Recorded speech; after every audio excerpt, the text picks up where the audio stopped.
In this video, I'll show you how to apply bare metal foil to give your model cars a realistic chrome effect for award-winning results like this 1950 Oldsmobile. For this project, you'll need Q-tips. I also recommend that you get some toothpicks. You're going to need an X-Acto knife, and you're going to need plenty of fresh X-Acto blades. Of course, you'll need the bare metal foil, and you'll need a model to apply the foil to. Be sure that your model is clean and free of dust before you start.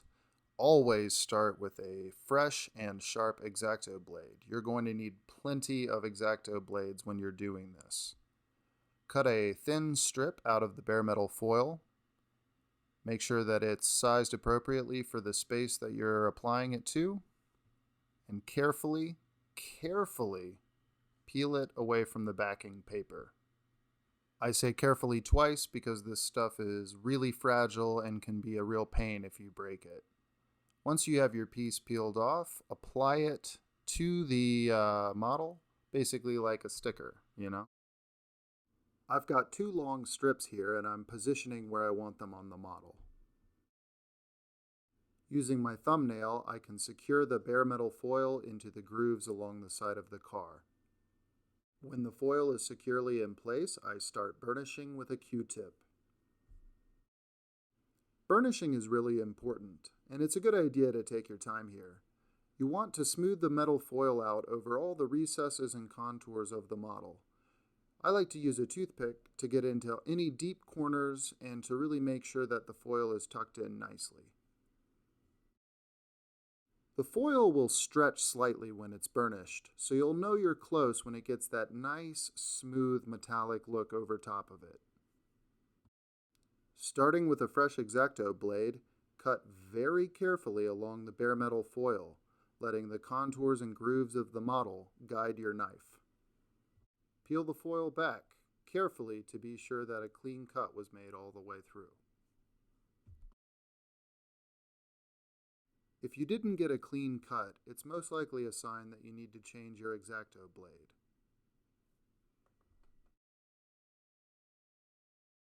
Always keep extra blades handy for this project. The more often you change them out, the easier it will be. With a fresh blade, continue cutting out the excess foil. Keep the tip of the knife aligned with the edge where you want to make the cut. A sharp blade can guide you, and I'm going slowly here to make sure that I'm making a complete cut through the foil.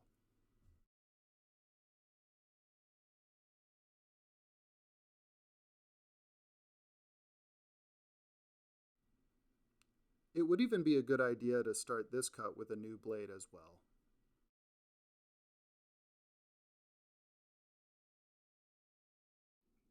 With the cuts made, the foil should peel off with a nice clean edge. I try to peel it back in the cut back method, the same way you would painter's tape. And once it's peeled off, you may want to use your fingernail to just secure it back onto those recesses and corners. Each area that you want to apply foil to is always a little bit different, but as long as you have sharp blades and patience, you should be able to figure it out.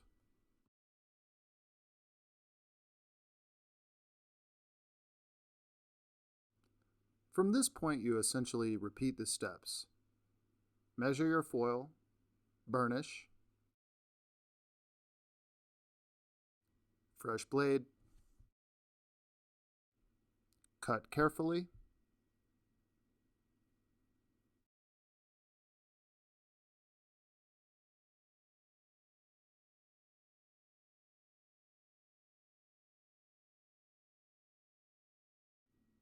peel carefully. So that's my method for applying bare metal foil. It's not particularly complicated, but it can get frustrating when the foil breaks or doesn't behave the way you want it to.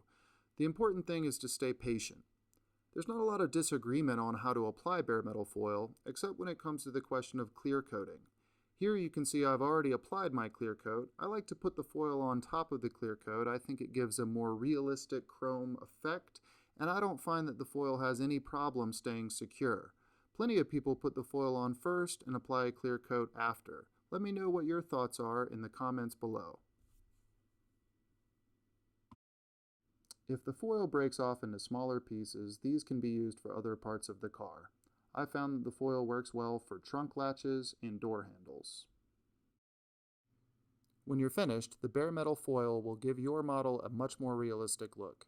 I used foil on the interior chrome of this 1950 Oldsmobile as well. Thanks for watching.